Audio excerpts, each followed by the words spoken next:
शाळेत जातो ना आणि सगळी मुलं केक कापायचा असतो तो आणि तो पहिला शॉट होता माझा.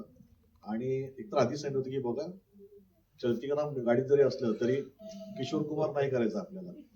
तो पूर्ण इनोसंट, त्याला जगच माहित नाहीये, दादच त्यासाठी जग आहे एवढंच ठेवायचं. आणि पहिल्यांदा तू बाहेर पडल्यास आणि एका मुलीच्या प्रेमात जस्ट पडतोयस, पण पहिल्यांदा चाललायस तू.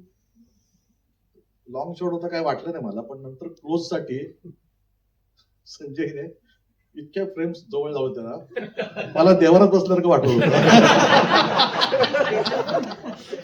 पण पिक्चर संपल्यानंतर जो पिक्चर मी पाहिला तेव्हा त्याला म्हटलं मी आयुष्यात कधी एवढा सुंदर दिसतो नाही, त्या चित्रपटात तू सुंदर केलंस मला. पण त्या क्षणाला कळत नसते, कारण आपलं एकतर पूर्ण इनोसंट दाखवले चेहरा आणि प्रेम सगळ्या बाजूने थर्माकोल सगळं सगळं आणि तो दिसणार. त्याचा कॅमेरा खूप लांब असायचा तेव्हा आणि त्या गर्दीतनं तो बरोबर तुला मॅच करणार.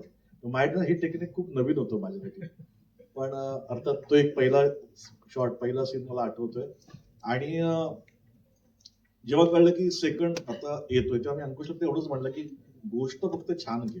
कारण बऱ्याच लोकांना ते असतं नाही, सेकंड पार्ट कधी कधी येतो आणि आपण कुठेतरी फसतो, मुद्दाम कोण करत नाही फसण्यासाठी, पण जरा कुठं हुकतं. तसं काही हुकतं कामा नये, कारण ह्या पिक्चरने पहिल्या पार्टने खूप फार असं काही लाऊड विनोद नाही आहेत, पण खूप सटल आहे, पण लोकांना आवडलं ते.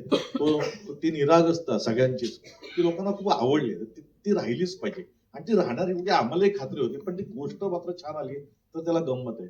पण जेव्हा अंकुशने आम्हाला गोष्ट सांगितली तर म्हणलं हा आता गंमत येईल. हा चित्रपट एवढ्या वर्षाने काय येतोय तर ती गंमत पण तेवढी चांगली असेल, ताजी असेल, ती गंमत खेळायला काम करायला मजा येईल. आणि दुसरा एक फायदा असा होता की परत आम्ही अशोक मामा, मी, मकरंद पुन्हा एकदा आम्ही काम करणार होतो. कारण मधल्या काळात मी मकरंद वेगळं करत होतो, अशोक मामा मी वेगळं करत होतो. पण परत तिघांनी मिळून केलेला तो पहिला पिक्चर, त्यानंतर डायरेक्ट हा चित्रपट म्हणजे सेकंड पार्ट. आणि बऱ्याच आठवणी आहेत, बऱ्याच चांगल्या चांगल्या गोष्टी, बऱ्याच काही गोष्टी शिकायला मिळाल्या पहिल्यात, पण आता देखील शिकायला मिळाल्या. आणि एकंदरीतच सचिन तुला मी पहिल्या दिवशी त्याला फोन केला होता. पहिला शॉट झाला, नारळ आपलं पूजा आली आणि सगळ्यांनी पटापट फोन करून अरे तुला मिस करतोय, तुला मिस करतोय. आणि तो बिचार त्या शूटिंग मध्ये त्यात नारी होरी मला पण इथे अडकलोय मी. पण तुझ्या शुभेच्छा होत्याच, पण अंकुशने पण शिवधनुष्य म्हणे चांगलं उचललं, चांगलं पेललं. आणि अर्थात सगळ्यांची कामं आणि एकंदरीत हा चित्रपट आम्हाला आवडलाय, तुम्हाला नक्कीच आवडेल. तर तुमच्या माध्यमातून लोकांपर्यंत पोहोचवा. आत्ताच आपण म्हणतोय की मराठी चित्रपट अलीकडे पलीकडे काय 19-20 होते, तर मला असं वाटतं की ते 19-20 न होता ते चांगले हजारात जाऊ देत आणि तुमच्या माध्यमातून लोकांपर्यंत पोहोचू दे की हा येऊन थिएटरमध्ये येऊन चित्रपट पहा. आपल्याकडे अजून ती वेळ, अजूनही आपल्या इथे लोक काय करतात की दुसऱ्याला विचारतात, काय तू बघितलंस पिक्चर कसं वाटलं, तो ठरवून सांगेपर्यंत तो एक आठवडा निघून गेला असतो, तो चित्रपट खाली उतरलेला असतो. तर मला असं वाटतं कोणीही कोणाला न विचारता डायरेक्ट या चित्रपट पहा. तुम्हाला आवडलं असेल तर 10 लोकांना सांगा, नाही आवडलं तर लगेच 10 लोकांना सांगा, पण येऊन थिएटरमध्ये पहा तरी. तर मी आमच्या संपूर्ण टीम तर सांगतोय की हा चित्रपट तुम्ही चित्रपटगृहात येऊन पहा.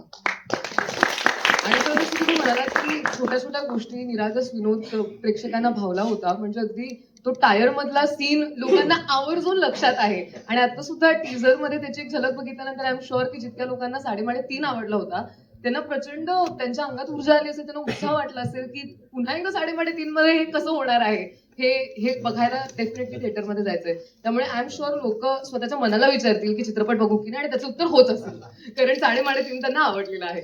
सिद्धू, तुझ्याकडे यायचंय मला की